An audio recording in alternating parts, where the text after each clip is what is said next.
দল পরিচালনার জন্য পার্বত্য চট্টগ্রামের আঞ্চলিক সশস্ত্র গোষ্ঠীগুলোর নেই কোনো নিজস্ব তহবিল বা ফান্ড।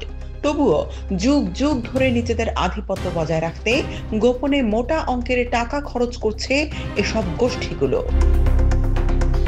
প্রশ্ন উঠেছে, কোথা থেকে আসছে এসব অর্থের যোগান? কোন উৎস থেকেই বা আয়ের পথ তৈরি করছে পাহাড়ি সশস্ত্র গোষ্ঠীগুলো?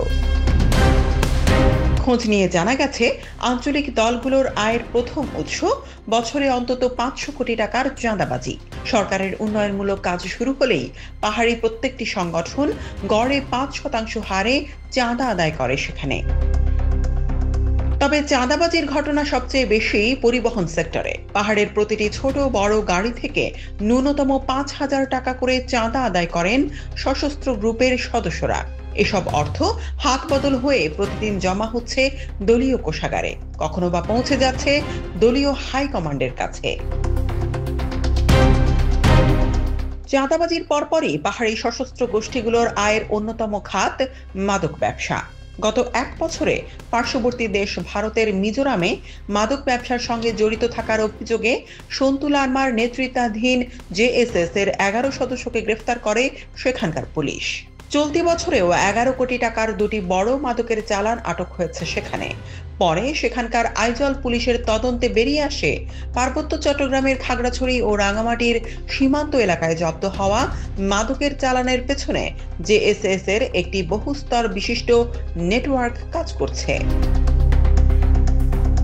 বান্দরবানের আরেক সশস্ত্র সন্ত্রাসী গ্রুপ কেএনএফ এর আয়ের প্রধান উৎস অপহরণ ও লুট। 2024 সালের 3টি সরকারি ব্যাংকের ভল্ট ভেঙে 1,60,00,000 টাকা নিয়ে যায় তারা।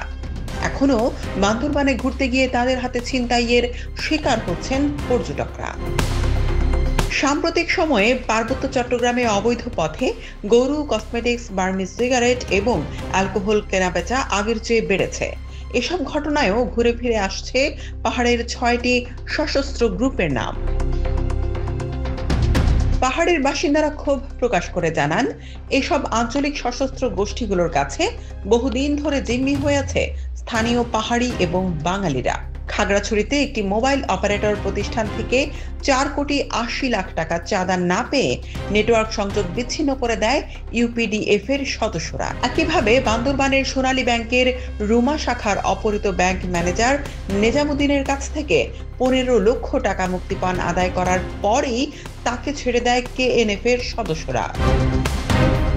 বিশ্লেষকরা বলছেন, পার্বত্য চট্টগ্রামে অবৈধভাবে আয় করা বিভিন্ন খাত থেকে টাকার বিশাল একটি অংশ চলে যাচ্ছে পাহাড়ি সশস্ত্র গোষ্ঠীগুলোর অস্ত্র কেনাবেচায়। মূলত নিজেদের আধিপত্য, চাঁদাবাজির ব্যবসা এবং হানাহানির ঘটনা টিকিয়ে রাখতেই এসব অস্ত্র কেনার প্রয়োজন হয়ে পড়ছে তাদের। আর এর ফলেই প্রাণহানির ঘটনা ঘটছে প্রতিনিয়ত।